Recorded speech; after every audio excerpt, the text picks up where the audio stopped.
Excellent tea, Catherine. Excellent.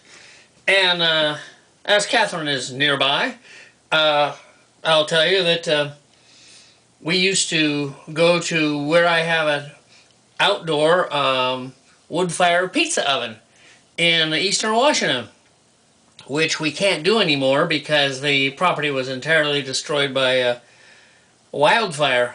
And the pizza oven's still there, of course, but anything that could possibly burn around it's gone. So it's just not the garden spot it used to be. Anyway, a lot of people know me from making pizza from scratch and red sauce from scratch and the whole bit out there. But I make pizza here, and I just take a frozen pizza. And a lot of people have said, well, how do you doctor up your frozen pizzas? So I thought, okay, today we'll doctor up a frozen pizza.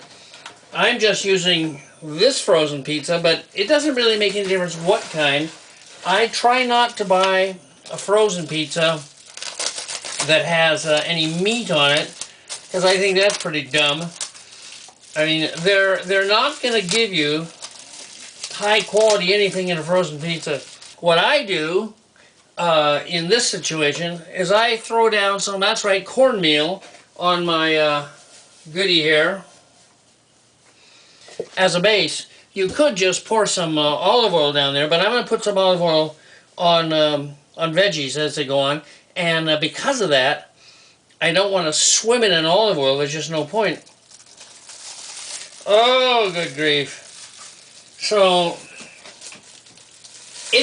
this can come out totally frozen, or as we have done, warmed it up just a little bit by sitting around just a wink to make it softer. There's no point in it being softer.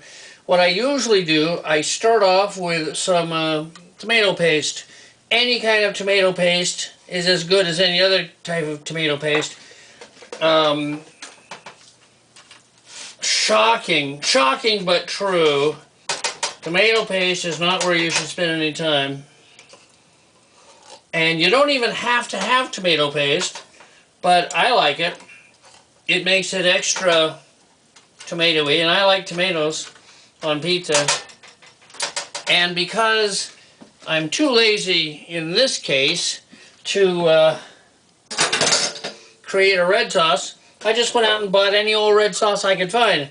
Doesn't make any difference what kind of red sauce you buy either. I usually buy a red sauce that has this is tomato basil. Yeah, trace elements of these things. I usually buy Prego with mushrooms because, you know, why not? Alright, let's see. So you throw down a little of the store-bought. Of course, if you'd made your own, it'd be better to use your own. That'd be lovely. What we've got here is we've got mushrooms cut up. We've got some garlic cut up. We have some green pepper cut up. We've got some mozzarella shredded. And we've got, that's right, for this, something I don't usually do, some pepperoni. Oh, and we're going to put on some artichoke heart business. And we're not going to get too much of that because it's hard to get out of the jar.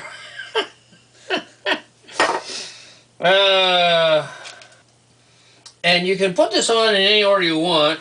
I'm gonna bury this because it's so messy. And who needs it to be perfect? Let's see. We're just preparing ourselves for putting some olive oil on a bunch of veggies here. Here are my mushrooms. I don't think you should have a pizza without mushrooms on it. I like green peppers. I think they are a good thing to have. Green olives and mushrooms and cheese and what's the other thing? Oh, tomato. That made the best doggone pizzas. There was a place in Seattle in the U District which no longer exists, and they made this ridiculously good pizza there. It was called Morningtown. Long gone. Alright, so I'm putting olive oil on this stuff. I'm going to put this stuff on almost last. Just to make it look pretty, I'll put on the pepperoni last, because that's what people do. Oh yeah, we've got little tomatoes. I'm sorry about the little tomatoes. Normally we would have slightly bigger tomatoes. I'm going to put these tomatoes on when the pizza comes out, because raw tomatoes that are not even cooked are wonderful on top of a pizza. And so we'll look forward to that. I've got some yellow and red peppers already cooked. They say wood-fired. Yeah, right. And I'm going to throw some of that in here because it is kind of nice to have a red pepper in here. We're going to put on some spices. Red flakes. That's kind of good. Or just regular old pepper would be great. I'm going to put some basil on because we're going to pretend that we're in Italy. Now, if I went through the ingredients on this red sauce, they would say they have some oregano in there. I'm certain of that. They all say that. But and normally I would put on some extra oregano at this point. But I don't have it today, so that's life. Okay, so we're going to throw the cheese on now.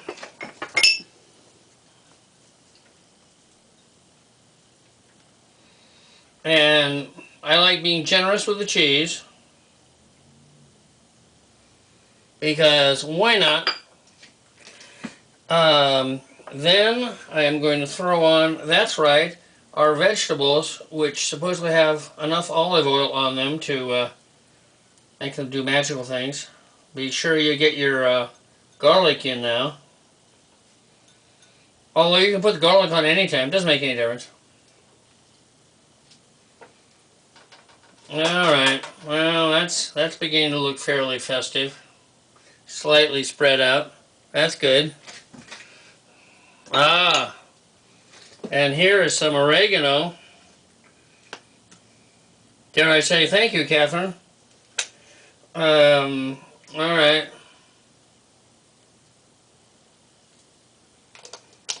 This is old oregano. Well, you know it never dies.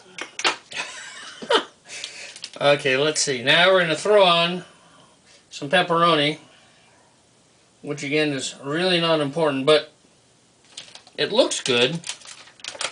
And of course, this is pretty good pepperoni. Volpi pepperoni. It doesn't make any difference what kind it is. There's nothing really special about pepperoni. However, if you want to get into making a really good pizza, like we used to do out in the desert, I would use a variety of salamis. Salami will make, I think, for a better pizza than pepperoni. But, you know, pepperoni's a standard, so there. That's good enough to put in. Normally, of course, you have preheated your oven, and today, of course, I didn't think to do that. I'm gonna take it up to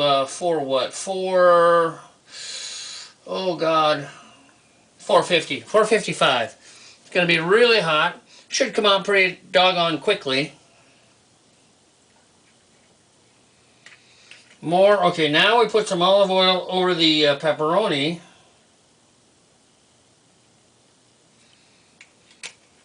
And this should be preheated. Doesn't make any difference, but we're going to throw it in here and hope for a miracle. Alright, be back. Ah, the Dolly Museum, St. Petersburg, Florida. Alright, so it's been, you know, 15, 20 minutes, and it's time to take the pizza out. So that's what we're going to do. And look, we're prepared to serve one slice of pizza at a time, and I got two fabulous plates. Oh man, that is hot. Okay, dokie.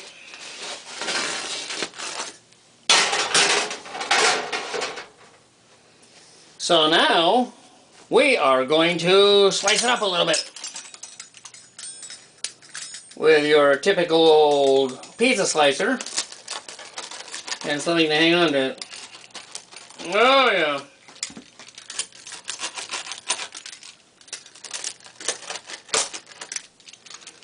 Alright. How big is this? Oh yeah, perfect.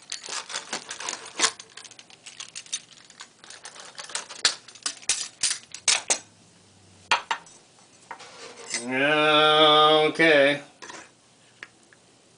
Well, there's a little piece. I don't even need. I don't need to do it that way. Oh, now with a bigger piece I do.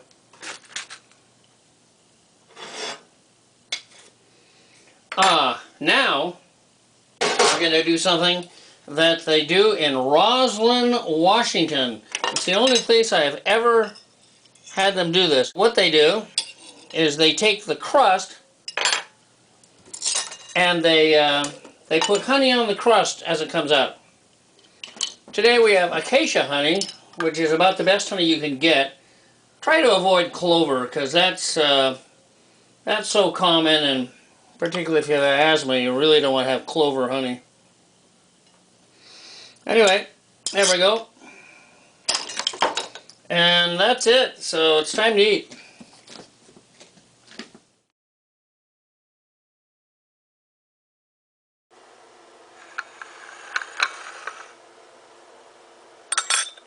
Excellent tea, Catherine. Excellent.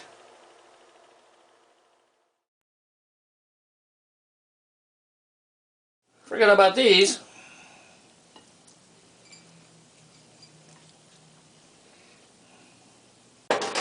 There's just too doggone many. They should be on others. Oh, good grief. Done enough.